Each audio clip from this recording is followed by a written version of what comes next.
when the lockdown happened, we had to completely change the way that we do our normal worship, and of course for most of the lockdown this building was closed to worship. In fact, for some part of the time even I wasn't able to come into the building for worship. So at that point we had to put everything online. We started a new St Matthew's YouTube channel, which we'd never done before, and we started recording our Sunday morning service, and in fact we're still doing that. So we record it on a Friday evening, someone on Zoom, someone edits it, and then it goes out on the YouTube channel on Sunday morning.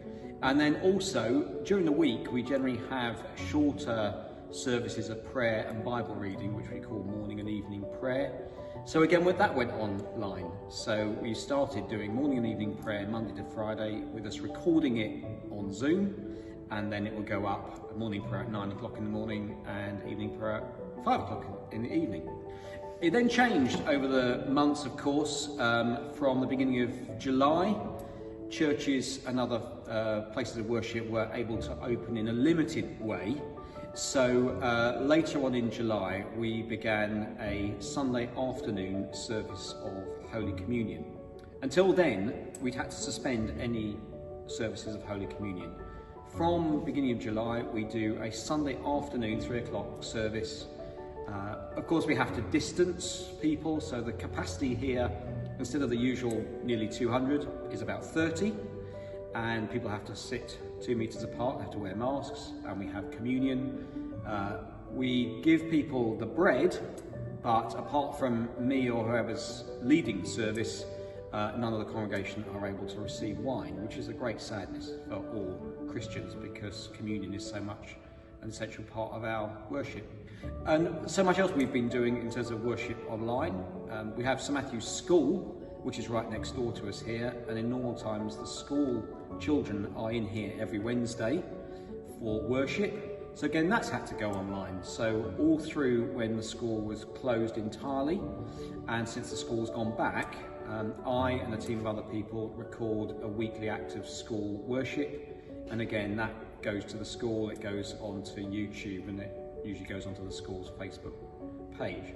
So from being a church who did almost nothing online apart from a website, we've had to learn very fast and do what we can do and gradually develop in terms of what's possible with our technology. Just one last thing I remembered. Our musicians, normally we have on a Sunday, we have a team of musicians here, perhaps someone playing the keyboard, someone playing guitar, a couple of people singing. Of course that couldn't happen, still can't happen. So they have been recording their individual tracks wherever they are, some people in different parts of the country.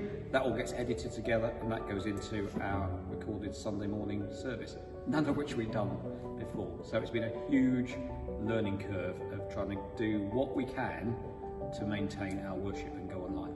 So for those who don't know St Matthew's, we're here on the High Street in Yiewsley, and we have the church here, and attached is our hall. So in normal times we do a lot of stuff to try to help and support the local community, and a lot of that had to stop in the lockdown, but a couple of things we were able to keep going and really important. One is that we host the Yiewsley and West Drayton Food Bank here, and that runs twice a week, and they also do a lot of their food sorting, and it was really important that that kept going, and in fact expanding what they were able to do during the lockdown, so that's continued all the way through.